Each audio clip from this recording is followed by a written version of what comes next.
Good morning.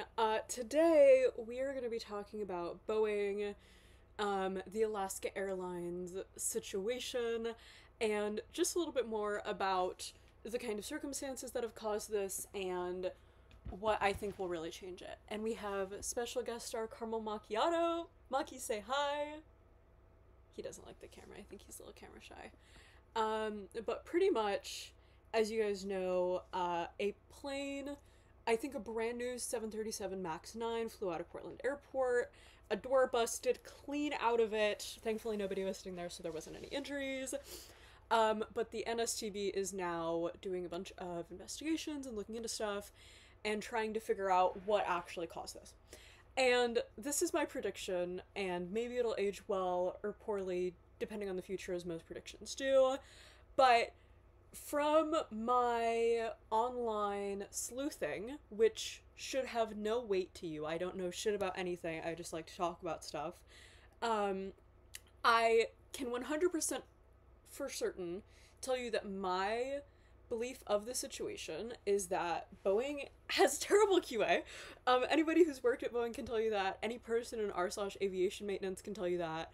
And I think pretty much the primary issue and the primary cause of what is going to happen is, like, Boeing's always been terrible at like catching problems before they become issues. They've been pretty pushy to victims' family in the past. They did have previously another cargo door incident. I think it was on a 747. I don't think it was on the 737 family, but they did have a cargo door issue where they issued a service bulletin because the cargo door didn't fit very well and it actually blew out on a flight, and I think 3 people fell into the ocean, if I'm not mistaken. And then, of course, with the 737, there has been the MCAS issues, and now there is this new door issue. And one of the things that we've seen here that I don't really think I've seen previously is the immediate willingness to ground all of these different planes and all of these different fleets. And I think it's quite interesting because it speaks to a changing dynamic in the way that we've been seeing Boeing, a changing dynamic in the way that Boeing relates to other airlines in terms of service and in terms of what they put out. And I just want to talk a little bit today about why I don't personally think Boeing will change, and it's because Boeing is not an airplane manufacturer, they are a money printer. And Boeing has definitely, since their merger and acquisition with McDonnell Douglas, they've taken on less of a pride in engineering, let's build these beautiful things, to more of like, what can we do to make shareholder money go burr? They're a defense contractor. Anybody knows defense contractors make fucking bank. They also had a really good, and maybe will in the future have a really good relationship with airplane manufacturers. They've had a lot of just engineering success in their lifetime. And as someone who has been watching aviation from the outside in, I was a big fan of Boeing. I think engineering is incredibly important. I think visible improvements to the public of planes and visible information to the public about what engineering enables is amazing. I think it's one of those things where we all are better for what they've brought into the world. Oh, hello, pumpkin spice latte. Are you a plane? Oh, uh-oh. He's a 737. I'm not touching you.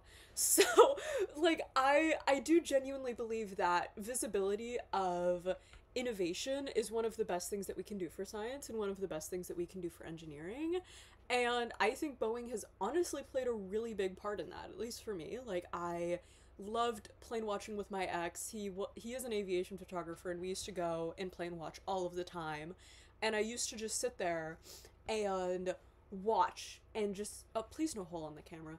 I used to just, like, sit there and think it's absolutely crazy that someone could engineer basically this tube to fly hundreds of people at a time. And I used to have a really big respect for Boeing, just for the scale at which they do that. I live in Washington now.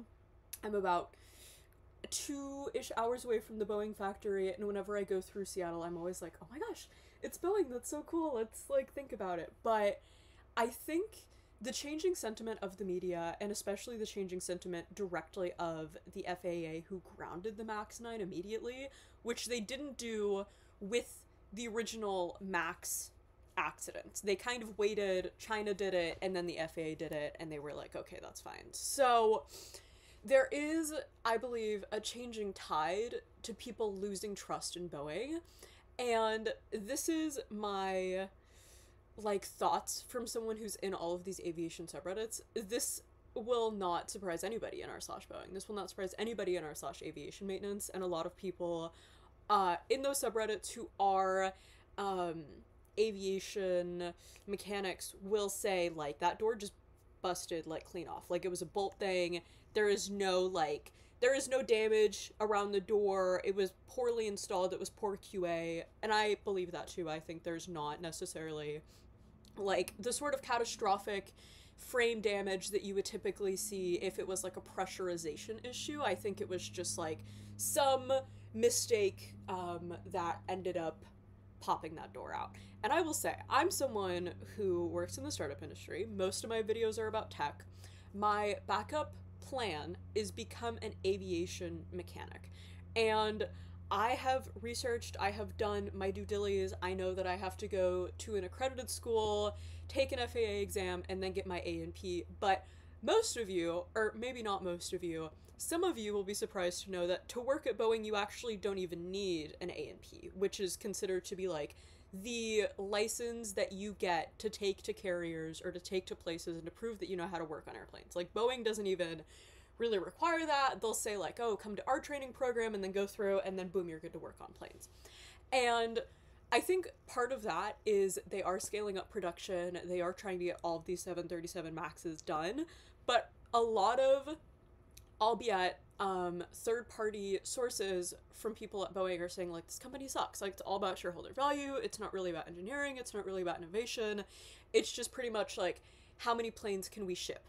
And I think, unfortunately, the issue is, like, this will be a lagging indicator, and if not this incident, probably many more incidents in the future, we won't really see people lose trust in Boeing, or we won't really see Boeing making any concrete attempts to change the issue until people stop buying planes from them. Like, ultimately, I think that's what it is, because at the end of the day, they're not like, oh my gosh, we're here because we love innovation, and we love, like, building planes, and we think planes are so cool. We're here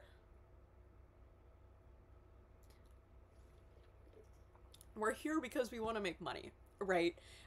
Which is the purpose of all for-profit companies. And I think fundamentally the issue is that we tend to enable companies in the name of creating shareholder value, and we tend to give them the benefit of the doubt, and we tend to wait until they're self-correcting. And some companies, after they've had PR scandals, are like, oh, we're gonna back up a little bit, we're gonna be pretty chill about this, and we're gonna figure it out. They kind of, like, self-correct. I don't think Boeing's gonna self-correct. I think they kind of know, and they're abusing the fact that they were, at one point, the trusted plane manufacturer. They came out with the 737, they came out with the 747. They were just so reliable and steadfast horses, but I think that era has gone, and I think pretty much what we're going to see is Boeing isn't going to make any tangible changes until nobody trusts them and nobody is putting in plane orders so they go bankrupt, or until, you know, maybe hopefully it's this situation that'll help them figure it out. But honestly, with this economic background, I don't really think that's what's going to happen. I think they're going to say, this was a one-off QA issue, you know, we've disciplined the people involved, thank you so much, and then there's going to be a series of smaller or maybe bigger incidents moving forward, or hopefully not at all. But my point is, I think these kinds of conditions at safety companies, or let me rephrase that, I think these kinds of outcomes at companies are not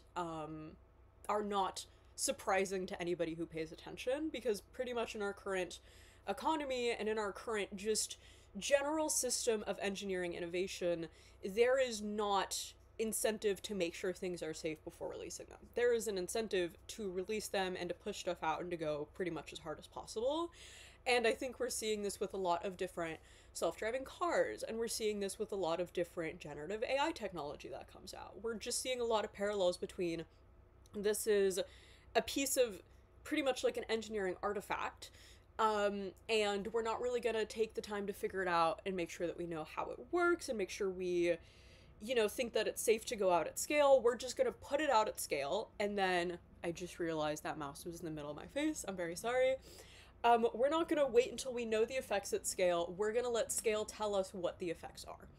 And I think that is an incredibly dangerous sentiment for any high scale engineering artifact, whether it be a code base, whether it be a car, whether it be, you know, anything that a lot of people interact with. But I think that's an even bigger issue and an even more terrible attitude to have for physical engineering artifacts that have a high cycle of usage, they work in really stressful conditions, so on and so forth. So I think I've obviously never been a fan of Boeing. I think this comes as no surprise to me.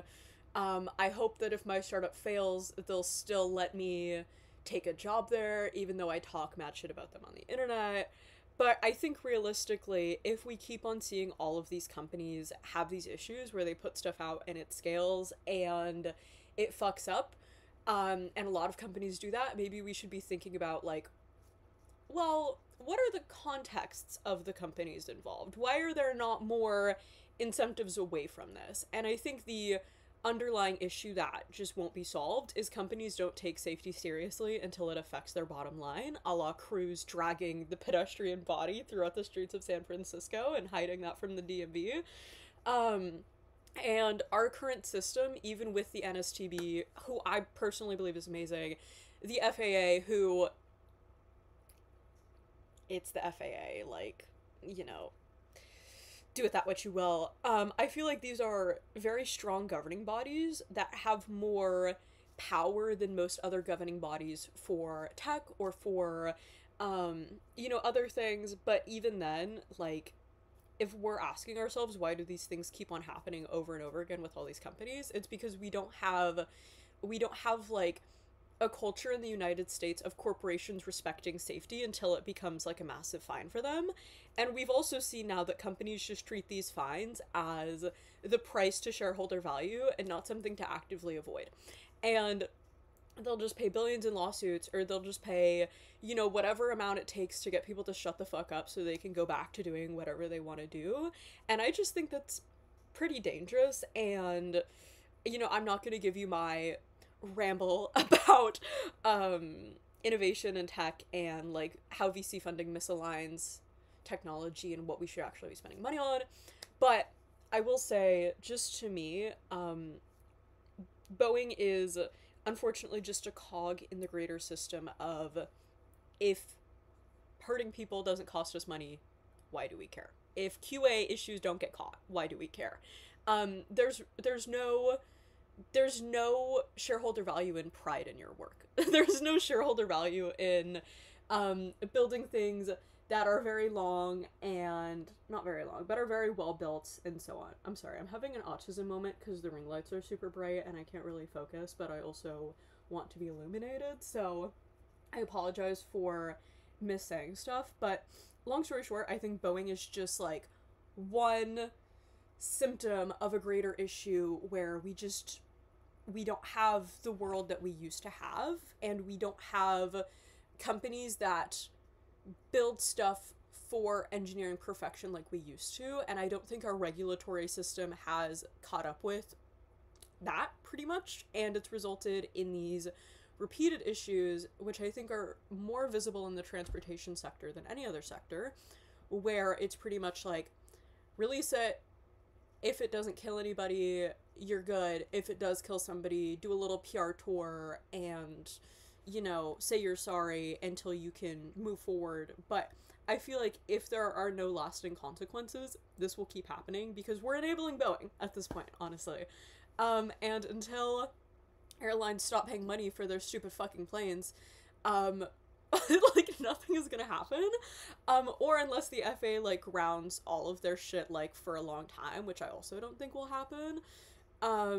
But yeah, long story short, I have never been a believer that companies will implement safety protocols or will do the right thing on their own, and this just confirms that belief to me. I don't think that companies should be allowed to self-regulate. I think it always leads to bad outcomes, and it always leads to loss in human life. And I think this has no different, it just doesn't land any different with me. It's just the same story over and over again, and it's a story that we're going to hear until we fix the incentives that lead the companies to do this behavior, right? Like, human psychology, it's always like, oh, there's this incentive and there's this environment and it results in XYZ issue, and the same is true for corporations. And I trust that the NSTB, who I am the #1 fan of and who I will drop anything for if you guys ever want to call me, not that I have any certifications, can you let me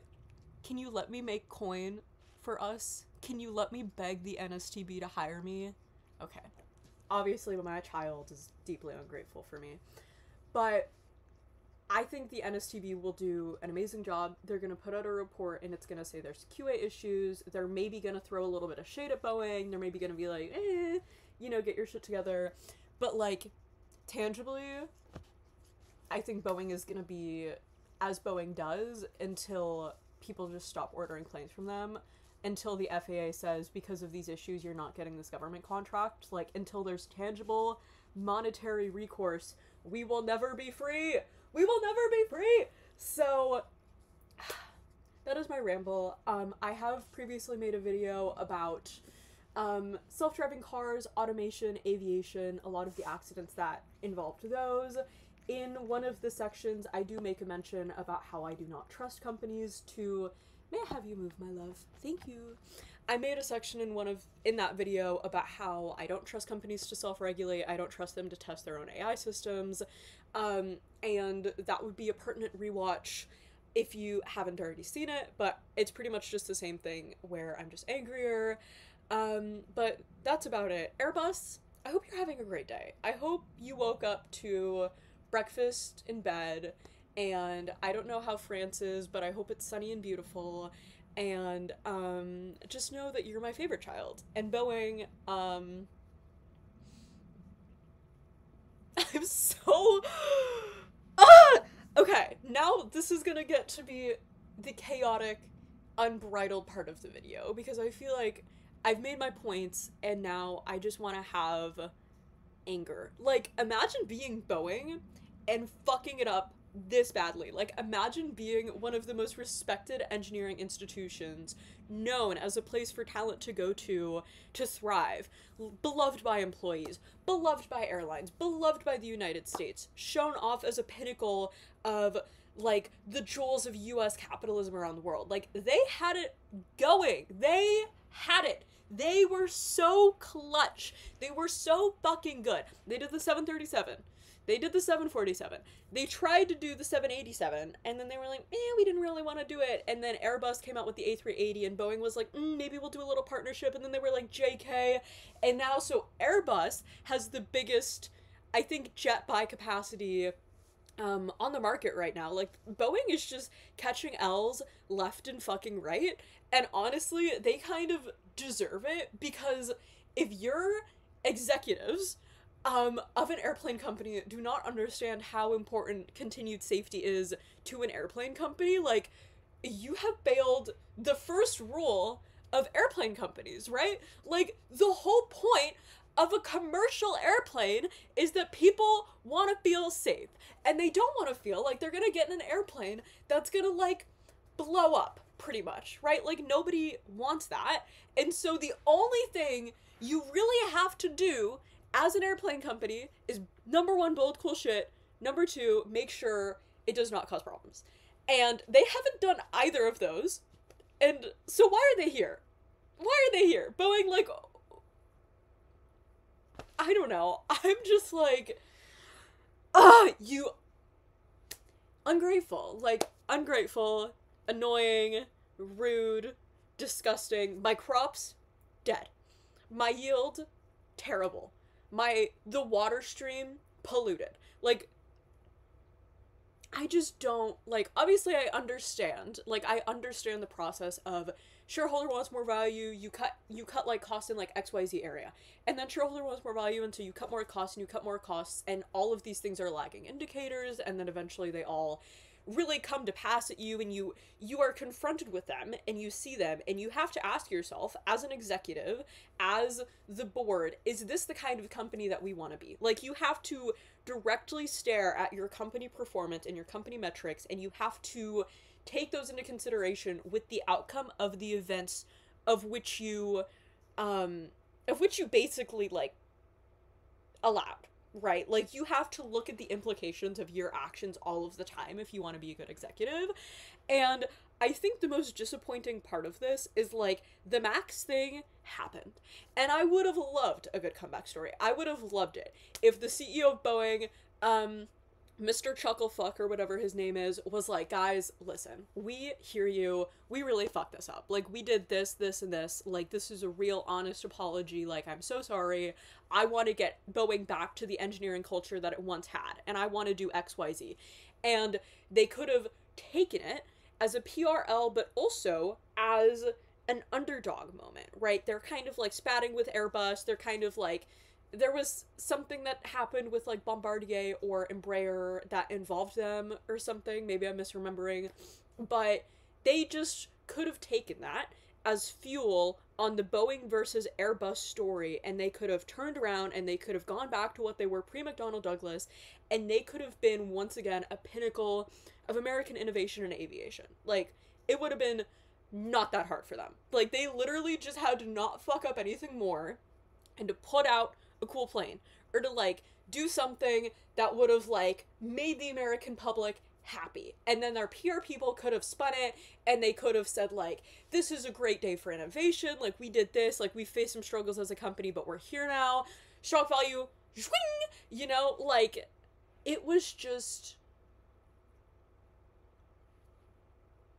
easy. And it's so frustrating, because it's like, we're funding Boeing with our US tax dollars through government contracts. Like, they're building these jets, they're building these other things, and I'm sitting here like, why the fuck are my taxpayer dollars going to, what's the name of the CEO of Boeing? So Dave Calhoun, or whoever he was, could have been like, oh, you know, this is great, this is, like, so smart for the brand, like, so on. Like, you had it made. Everybody loved Boeing, and yet you fumbled again. And you continue to fumble. And you have a new CEO. I think that was not the same CEO as the one during the Max incident, and you still fumble. And I think this is a great example of rotten from the head down. And sometimes mergers and acquisitions, they do come with a benefit, but also you kind of get all of the shit from that company, right? And I just think, like, you could have really built something beautiful. And I think in an era where it feels like there's nothing really to root for from the American public to science, like, I feel like that's a terrible issue. Like, my interest in SpaceX is at an all-time low. I don't give a shit. The average person's opinions of vaccines, like, not super great. There's a lot of science disinformation, there's a lot of engineering disinformation, there's a lot of issues with big tech companies, and there's this kind of, like, fall from grace happening within the tech industry right now where, you know, everybody's getting layoffs and salaries are lower, and it's no longer, you know, the work utopia it once was. And I think it would just be nice. If we had some form of engineering innovation that we could be proud of as the American public and say, like, wow, that's super cool. Or, like, you know, this is really beautiful and a lot of people worked on it, and it's a symbol of the American people's ability to come together to push forward with progress and innovation. And we just don't have that.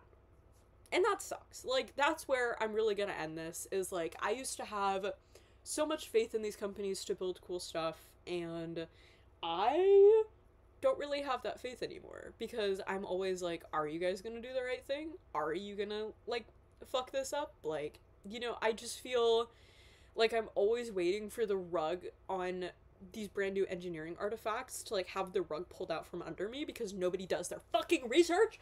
But that's fine. I'm zen. I have never done anything wrong in my life ever. Hi, Caramel Macchiato, I love you.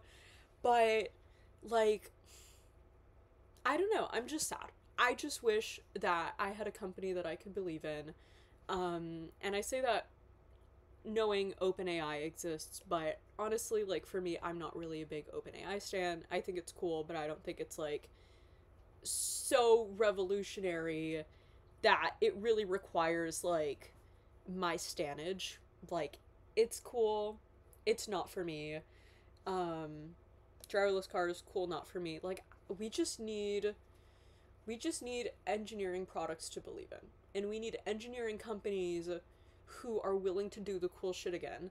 And instead we have Dave Calhoun sending out his, like, 40-second, like, PR email of the day being like, we are so sorry this happened. We have no idea. We will look into it immediately. Like, you fucking know what happened. I know what happened. Everybody on Reddit knows what happened. Like, oh my god. So, long story short, if you're still watching this, I dropped out of high school. I've never gone to college. Please give me money so I can build a deep tech company. And we can make this stuff happen. But that is my unrequested, unbridled ramble about Boeing and the issues that it's encountering. And honestly, I think at this point we're enabling them. And I think we will continue to enable them until the FAA says no more government money and they turn that little spigot off. And then, you know, Boeing, like, starts crying or whatever. Like, I don't know. I don't care. I just want to be a lover of airplanes. But I will say, as someone with autism who has a special interest in aviation accidents, Boeing, thank you for all the content you've given me over the years. It's really been superfluous and numerous, and I would not be the person I am today without hating you. So, everybody, Godspeed. Try to build cool shit. Also, don't let these companies self-regulate because they don't care about you. And hopefully, post-recession, somewhat in the future, someone here builds an engineering company that's not run by people who come off as the biggest pieces of shit on Earth. Goodbye!